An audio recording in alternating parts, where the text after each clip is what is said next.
Bonjour, mesdames et messieurs, bienvenue dans ce 6h30. 19 personnes de Maurice Kamto, candidat malheureux à la présidentielle du mois dernier au Cameroun, ont été arrêtés dimanche à Bafoussam lors de manifestations contestant la victoire du président sortant Paul Biya.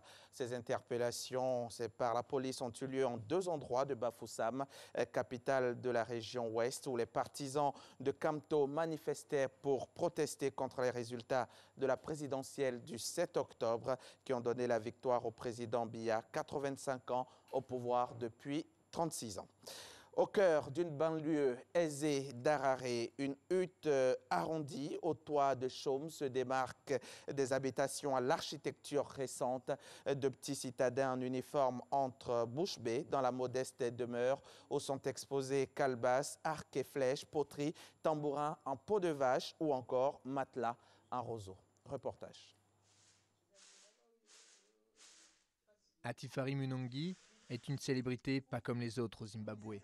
Née à une époque où l'éducation des femmes n'était pas une priorité, cette ancienne enseignante est retournée à l'université une fois retraitée. 2 ans plus tard, à 78 ans, elle devenait la femme la plus âgée du pays à obtenir un diplôme universitaire.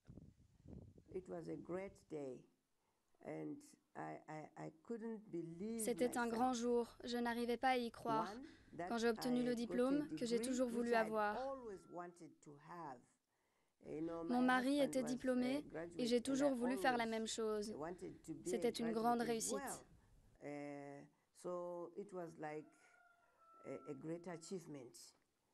À sa sortie de l'université, Munongi s'était consacrée à la poésie et au conte.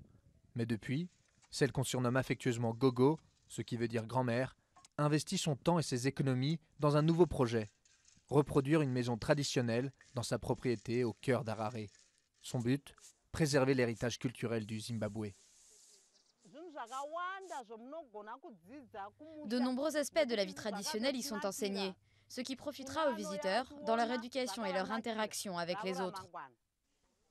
Terminée en 2017, la propriété est composée d'une hutte ronde, d'un poulailler, d'un enclos pour faux bétail et même d'une réplique de l'espace traditionnel où les hommes débattaient des affaires du village.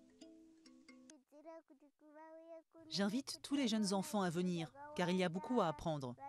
Ils auront l'occasion de manger du maïs grillé, de jouer à des jeux traditionnels comme le nodo, ou encore d'écouter des histoires populaires racontées par une grand-mère.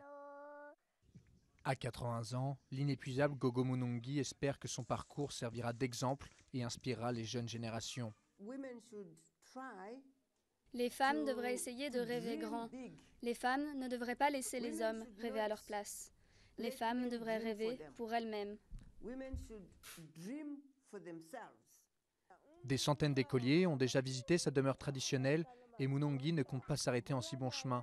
Elle espère que le projet rentrera bientôt dans le curriculum obligatoire pour les élèves d'Harare. Le Front Polisario qui lutte pour l'indépendance du Sahara occidental a sommé l'assureur Crédit Français COFAS de cesser ses activités dans ce territoire largement contrôlé par le Maroc. C'est ce qu'a indiqué l'avocat du mouvement qui multiplie les offensives juridiques contre les entreprises qui y sont implantées. La COFAS, compagnie française d'assurance pour le commerce extérieur, qui assure notamment entreprises ou banques contre les défauts de paiement, s'est vu remettre le 31 octobre dernier par huissier une sommation en ce sens.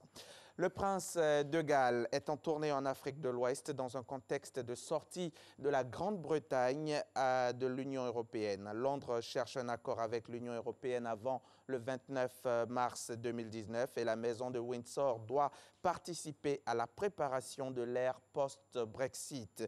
Charles et son épouse Camilla ont donc entamé mercredi leur tournée en Gambie, au Ghana et au Nigeria, alors que leur fils cadet Harry et sa nouvelle épouse Meghan reviennent tout juste d'Australie, de Nouvelle-Zélande, des Fidji et de Tonga. Et c'est la fin de ce journal. Je serai encore là à 7 heures.